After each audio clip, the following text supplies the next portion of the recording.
semuanya, selamat wayah kia ya dimanapun kalian berada.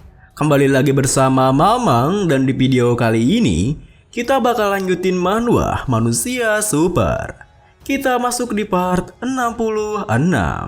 Di awal video ini, meskipun serangan Neng Pietro berhasil membunuh bos monsternya, Geralt yang melesat ke arahnya berteriak, "Apanya yang terlambat? Sejak awal, targetnya adalah kau." Namun, seperti detik sebelum Geralt bisa menjangkau Neng Pietro, Simon tiba-tiba saja muncul di belakangnya, mengayunkan tombaknya dengan kuat sembari berkata, "Apa aku yang selanjutnya?"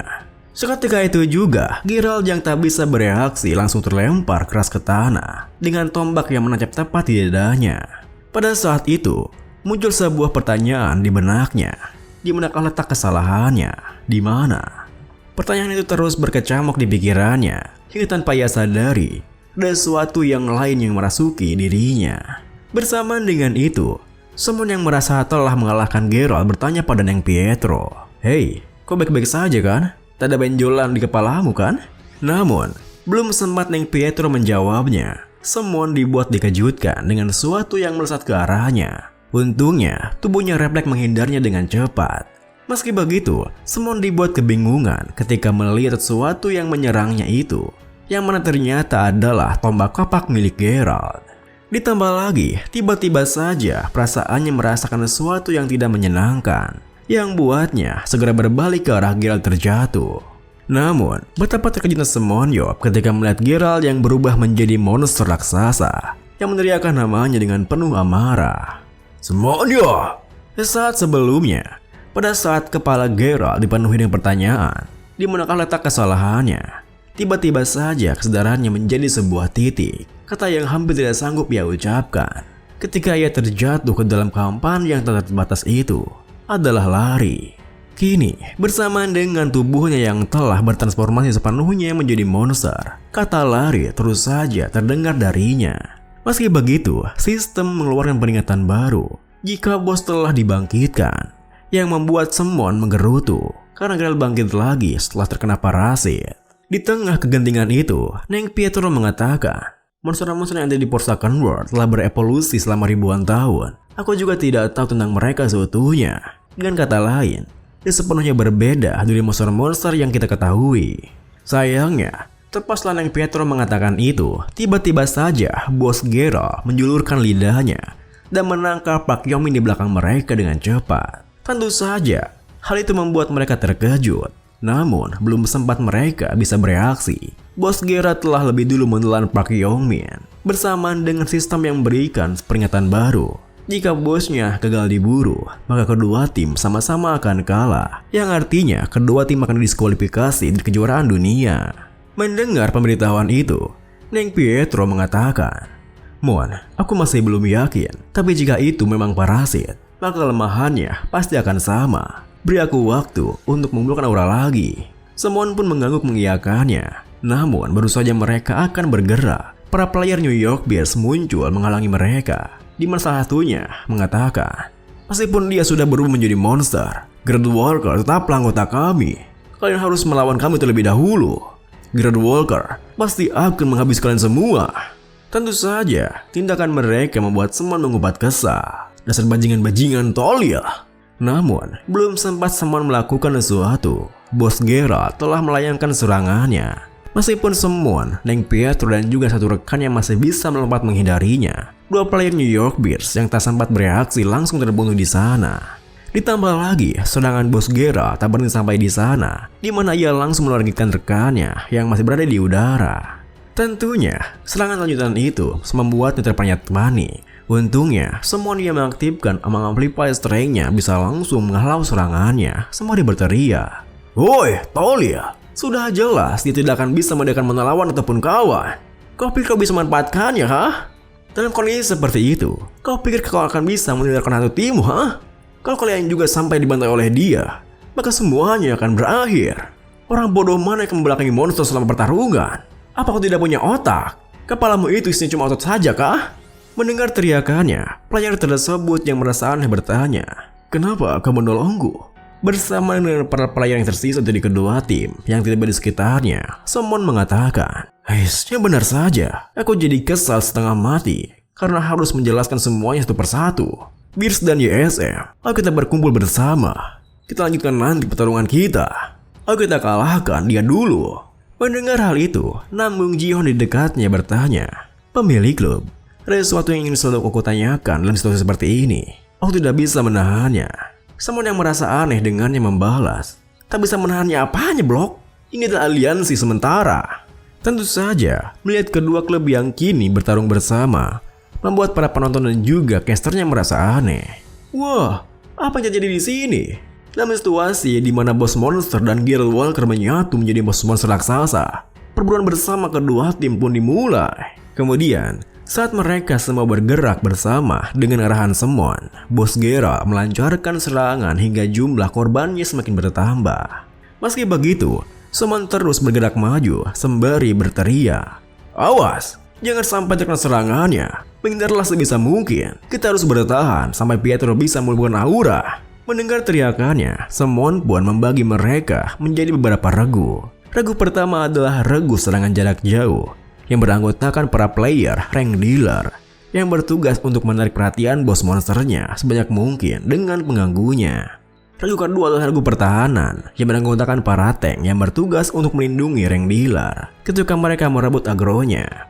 Regu ketiga adalah regu serangan jarak dekat yang beranggotakan para melee dealer yang bertugas menyerang lalu kabur. Dan regu terakhir adalah regu pengawal Neng Pietro yang bertugas melindunginya di mana Summon juga berada di sana. Kini, setelah mengecek statistik Bos Geralt, Summon yang terus bergerak bersama Neng Pietro mengatakan, setelah bergabung dengan Walker, dia jadi keras tapi lamban. Semuanya yang memaksakan diri teruslah mundur. Oi Pietro, berapa lama lagi? Neng Pietro membalas, sepertinya kita 5 menit lagi. Summon menimpali, benarkah? Kalau begitu, kita hanya tinggal bertahan di sekitar 5 menit lagi. Meskipun kerjasama ini dilakukan dengan tergesa-gesa, ternyata hasil sangat bagus. Oke, kalau kita bisa terus mengulur waktu seperti ini. Namun, sebelum Summon juga menyelesaikan kalimatnya, tiba-tiba dia dikejutkan ketika melihat Bos Geralt yang menggunakan Vapik Physical Enchantment yang buatnya bisa dengan mudah menghancurkan regu 2 dan regu 3. Ini gila, dua tim kembali dibantai dalam sekejap. Pantas saja rasanya ada yang tidak beres. Mendengar hal itu, Neng Pietro memberitahunya jika masih butuh 4 menit lagi, yang membuat Summon merasa kesal. Meski begitu, regu pertama menghubunginya, di mana mereka bertanya apa yang harus mereka lakukan. Summon pun meminta mereka untuk jangan berlebihan dan teruslah pancing bosnya dari jauh. Ia juga mengajak tanker Bears di regunya, sebut saja Bongsor, untuk pergi membantu mereka, meninggalkan Pietro di belakang yang masih membuahkan aura. Dengan begitu, Summon dan Bongsor kini berperan sebagai pengalih perhatian di saat regu pertama menyerang mereka dari jarak jauh. Namun, pada saat itu, Summon menyadari jika aura shield menghabiskan terlalu banyak aura, yang buatnya harus menahannya sebisa mungkin tanpa menggunakan aura shield. Dengan niatan seperti itu, Summon pun mengamplify Pietro untuk melemparkan benda apapun di dekatnya, mencoba untuk menahan pergerakan Bos Geralt. Tentu saja, Bos Geralt hanya tinggal diam, di mana ia juga mencoba menyerang balik Summon. Seketika itu juga, Summon menggunakan skillnya 1 cm throw yang dikombo dengan pergerakan cepatnya. Tentunya, itu tak semudah bayangannya yang membuat Summon begitu kesulitan hingga berteriak, "Oi Pietro, apa masih belum selesai?" Pietro membalas, "Iya sebentar lagi." Summon yang terengah-engah menimpali, apa kau tidak bisa bercepatnya? Aku sekeras di sini." Mendengar hal itu, Neng Pietro yang sudah bersiap dengan spirit strike-nya mengatakan, "Jika aku bisa melakukannya sesuai keinginanku, aku pasti sudah melakukannya sejak awal. Kan saja dia agar tidak bergerak. Segala sesuatu itu memiliki urutannya masing-masing." Namun, tepatlah Neng Pietro mengatakan itu, Bos Geralt menyadari posisinya yang buatnya langsung bergerak ke arahnya. Tentu saja, hal itu membuat suasananya semakin tegang. Ditambah lagi, Neng Pietro yang tengah menyiapkan serangannya sama sekali tak bisa bergerak di tempatnya. Akhirnya, Summon pun mau tak mau harus menggunakan aura shield untuk menahannya. "Sialan, aku jadi harus menggunakannya. Pietro, kalau kau tidak bisa menghabisinya dalam satu serangan, kau harus bersiap." Sayangnya, Summon tak bisa menahannya terlalu lama. yang buatnya langsung terhempas jatuh ke bawah. Masih hal itu membuat para penonton terdiam tegang, bahkan caster berkomentar, "Wah, untuk saat semuanya tampak seperti bisa berhasil memblokir serangan monster itu." Namun, bahkan teknik terbarunya itu pun tak mampu menghentikan Walker yang telah berubah menjadi monster raksasa dan dia terpental. Mungkinkah kedua tim akan terdiskualifikasi seperti ini? Kemudian, di saat semua mata tertuju pada layar Battlefield-nya, Neng Pietro melepaskan serangan yang sangat kuat hingga mampu melubangi tubuh bos Geralt. Tidak, kerja bagus semuanya. Aku pasti akan menghabisinya untuk serangan. Beberapa saat kemudian, dikala sang senja menyinari kota New York, pertandingan melawan New York Beast akhirnya berakhir, di mana YSM akan melaju ke babak 16 besar kejuaraan dunia.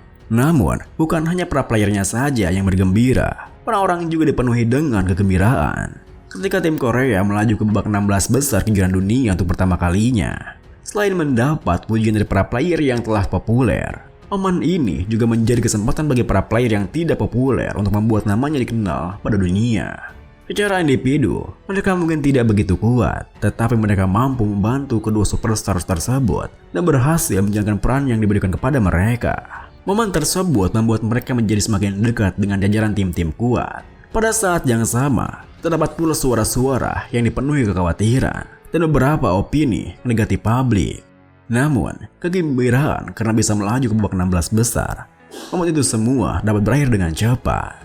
Kemenangan YSM juga mengakhiri seluruh pertandingan babak 32 besar kejuaraan dunia, dan bertekad untuk babak 16 besar telah ditentukan.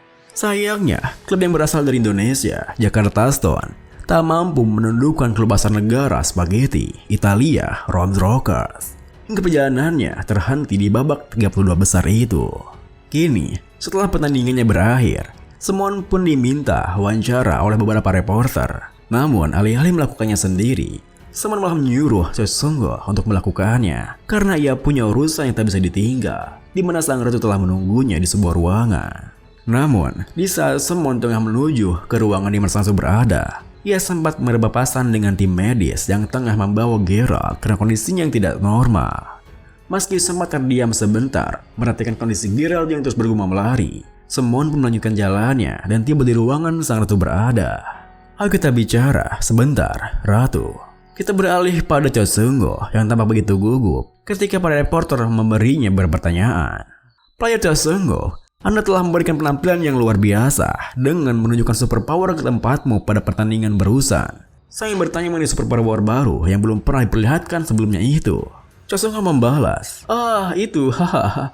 Seperti yang sudah kalian semua lihat, itu adalah kemampuan untuk menjadi tak terlihat. Aku baru mengembangkannya belum lama ini dengan bantuannya pemilik klub.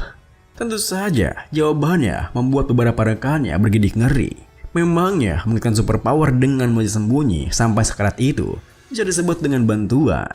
Meski begitu, para reporter yang tak mengetahui kebenarannya mengatakan, astaga, kau sekarang adalah seorang supporter yang juga bisa berperan sebagai assassin.